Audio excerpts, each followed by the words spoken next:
Hi there, Robert Banks, co-founder BuildDirect, here at a job site in Richmond, British Columbia.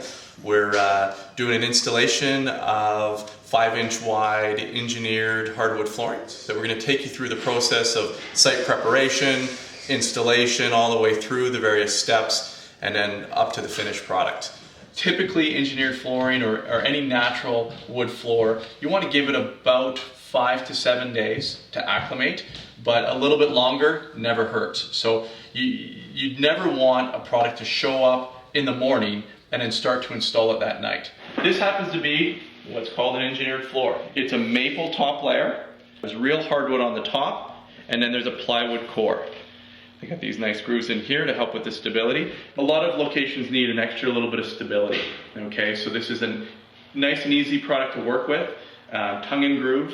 You could sand it once if you needed to sand it, and again, it's very flexible. I'm just going to talk a little bit about site preparation before you install a floor. Step one is clean it up. So you need to sweep it up. But a lot of times we don't live in a perfect world, and the reality is you may be moving into a home that's 20, 30, 40 years old. The walls may not be perfectly straight. Your floor might not be perfectly level. These are things and characteristics of your home that you're going to have to understand before you're installing the floor. Okay, site preparation is every bit as important as the quality of the installation.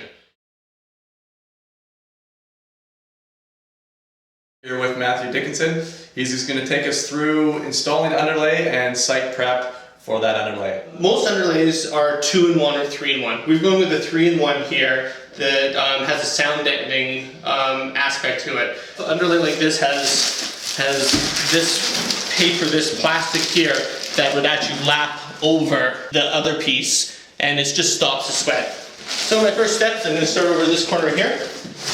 I'm going to line up our edges. Got a stapler gun here. Just give it a quick pop.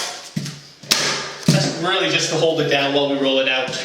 And just off we go. So I always like to roll it up the wall a little bit. Crease it down as much as possible. And there. Get my staple gun.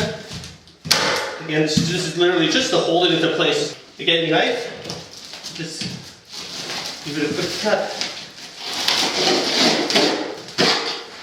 Again, it doesn't have to be accurate. You can always cut it up after. Pull it up. And there you go. Your underlay's installed. There's going to be some color variation even in the stained floor. It's important that when you're installing the floor, you rack the flooring. What's racking? It's opening more than one box. As you can see here, we've sort of tried to mix up the floors. So I usually like to work out of 2 or 3 boxes at one time. Just spreading out the pieces, taking a look at what we have to make sure that we don't have lines in your floor.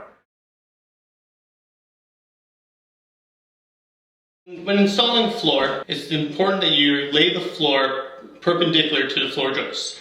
All these pieces on the floor are already pre-glued, so I just start laying it. So as you can see, the first board that came in from our door jamb has to be notched, because we're running in from the hallway. So this piece here is going to be a smaller piece. So I always like to start by working around 3 rows out off the cut piece. Then I'll work my way backwards. Get this piece in. These joints here are solid and square. So I'll tap it in. And work my way back. And just bring everything square again. See the glue come up a little bit? Again, that shows me that I'm tight. So now I'm going to come down and do this next piece. I pre-glued the inside so that when I put this piece in, I can just pull it into spot. So I'll put the first piece in, followed by the next row. See the glue coming out? Nice and tight. So I'll get my tape and pull horizontal. Go high, pull down, give a bit of tension, and that will hold it in spot. The good thing about this glue, with the floor being pre-finished, the glue just comes off nicely. I'll just show you how I'm going to cut the next board. We're at 3.5. Knowing that we're going to have to leave an expansion gap, what I'll do is I'll mark the board at 5, 3 1/4. And then I'll go to the table saw and rip that edge off.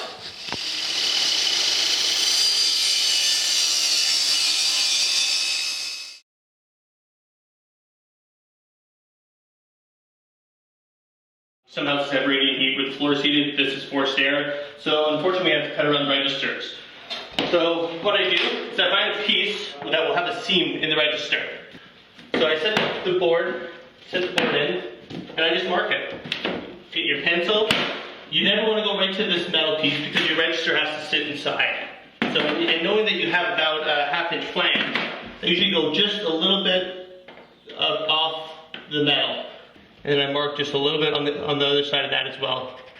Little trick, mark what you're taking out.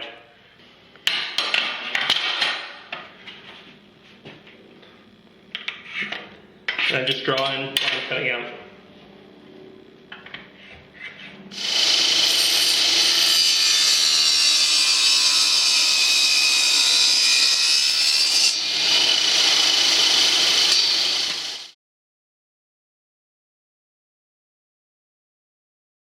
On your door jambs, what you actually do is you cut your door jambs up, so when you're installing the floor will actually slide in underneath the door jamb, okay? There'll still be room underneath for expansion, but visually it'll look great, because otherwise you'd have to cut around and it would look, it would be difficult to do, and it just wouldn't look professionally finished.